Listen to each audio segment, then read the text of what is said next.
Good morning from the farmer's garden. I'm one of the farmers and we are setting up for chicken processing day. So what happens is all of our roosters that we hatch end up turning into meat birds. We had a little bit of confusion on this last year when we sold some of the meat. People were like, well, now how do I cook this? Is this going to be different? And at first I thought they meant fresh versus store chicken. But we did have some people that were legitimately concerned that it would be different because they were roosters specifically. When you buy chicken at the store, a lot of times you're buying roosters. Roosters are sort of the unnecessary end of the chicken industry as far as egg production goes, and so a lot of times the roosters end up in meat processing facilities. Males and females of meat breeds end up in the processing, but roosters do for many reasons as well. So as far as differences in the meat, there's not any that are due to them being roosters, but there are differences in the meat because ours are raised differently. So ours are cage-free. I can't say pastured because most of the time the roosters end up locked in their pen. They're grain-fed, but they're moving around a whole lot more than other birds. So we're going to have a lot more dark meat. Even our white meat isn't going to be quite as white. It's going to be a little different on that end. But what we do is we hatch our chicks and we save the females for laying eggs and we set aside all the roosters.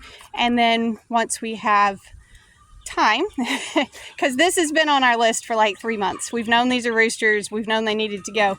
But as a matter of time, we're just now getting to it. But what we're going to do is we'll kill them. We'll scald them to heat the feathers. We'll run them through a plucker, which will remove the feathers, and then we'll gut them out and part them and all those sort of things, and then package them up. So I'm going to try to show you this process. We've done a few of these videos before, but this is part of the life, so we're going to show it to you again today. Viewer discretion is advised. I'm waiting on my scalding pot to heat back up after we had to dump it and get fresh water in it. So I'm going to show you all kind of our setup while I'm doing that. So we always start with just some chickens waiting. These are the waiting birds. We only bring over 6 or 8 at a time. That kind of lets us do a chunk and then take a little break and then do a chunk and all that sort of stuff. So we hang ours upside down. This one is already gone. They get hung upside down by their feet. Just some loops that go around their feet. They hang upside down, then their throat is slit. I normally don't show that process. You can imagine it's a little bit gruesome. So that allows them to bleed out while their heart is still pumping. It goes ahead and pumps all that blood out for us, cleans them out better. From there, they come over to the scalding pot. This is what I'm waiting on to get warm. The first few we did this morning, we did not have this hot enough, and so it's really slowed down our plucking process. So I'm trying to get it good and hot this time. I'm aiming for around 140, 150, somewhere in there. And this is just plain water. It's a little bit dirty from trying to do one. Like I say, we didn't have it quite hot enough. We've done a few today. So this is actually our second round that we're working on now. I think we've done maybe 9 are already in the freezer, something like that. So then we move to the plucker. How this works, we've got a water hose. This just sprays clean water while it goes, and then we turn it on and the bottom part spins. The rest of it does not. The bottom spins and spins the chicken around, and that is what rubs all the feathers off. The feathers fall out the bottom and then it just drains away. You can do a bucket or whatever under it. That tends to be a bigger mess because you have to keep emptying it. From there it moves over to this table. This table Brandon is working on cleaning the insides. This one we did go ahead and skin. Like I say, I didn't have that scalding pot quite warm enough, and so it did not pluck worth a hooey, so we skinned this one. So Skeet pulls out the innards for us. We're not saving any hearts, gizzards, livers, nothing like that today. He's just going to pull it all out and it'll all go in the scrap bucket. The neck will be removed, and then when they're nice and clean, then they get bagged and weighed and go into the freezer. All right, after the roosters are bled out on the line over there, their next stop is the scalding pot. Now we've got this around 140 degrees. We're trying not to get it too much warmer than that. And they're just going to be in here for just a little bit until the feathers begin to come loose. You can see those feathers are still hanging pretty good, so we're going to let him stay a little longer. The idea is for the feathers to be coming off pretty easily before he goes into the plucker here in a few minutes. He is completely dead at this point. He knows nothing about this. He has not known anything for a few minutes at this point. The next stop is the plucker. So you can see the bottom is spinning, there's water spraying, and he's gonna go in. Again, this bird is completely dead. You can see it's a little bit violent. They get pretty shaken up with this, but this is removing all the feathers. All those fingers are gripping and removing feathers.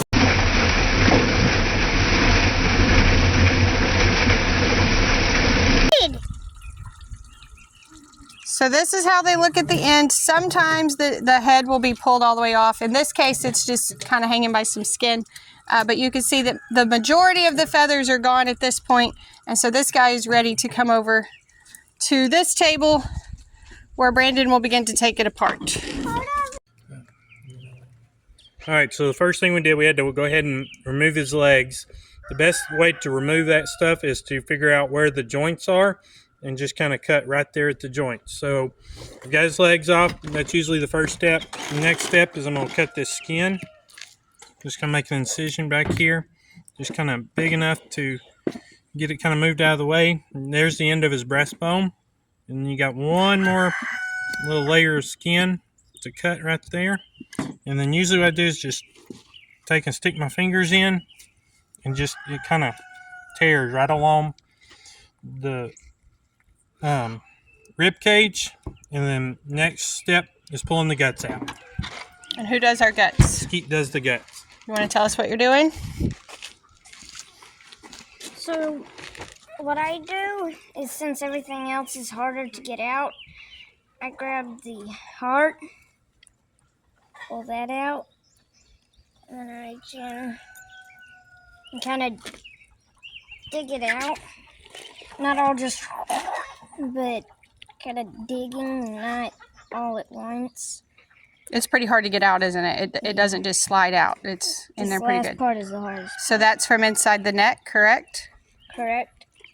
And then this is the crop up here, right? I think maybe. I don't Maybe. know. He doesn't know all the pieces. And then you just continue pulling everything out. Is that wormy stuff? All of these are his intestines. So we take food away from our chickens at least 24 hours before we're ready to butcher, and that lets all of the insides be nice and clean for this process, and then we're not as worried about making a mess inside the chicken. And then you just reach in, kind of come along the rib cage, and pull out the lungs. Show me what the lungs look like. Those are a little bit funny once you pull them out, aren't they?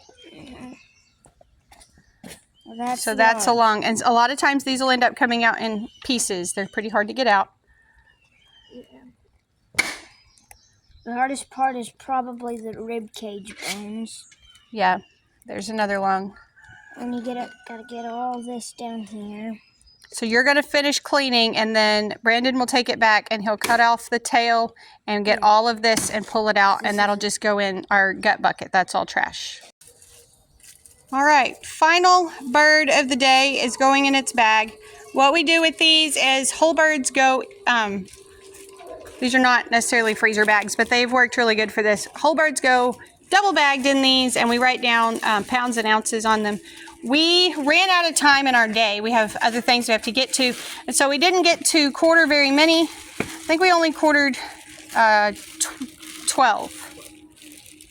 No, 6. We quartered 6. Birds. So we got a couple bags of leg quarters, we got 1 bag of wings, and then I saved all the chicken breast and tenders for ourselves. But then all of this goes straight into the freezer, and that's a wrap.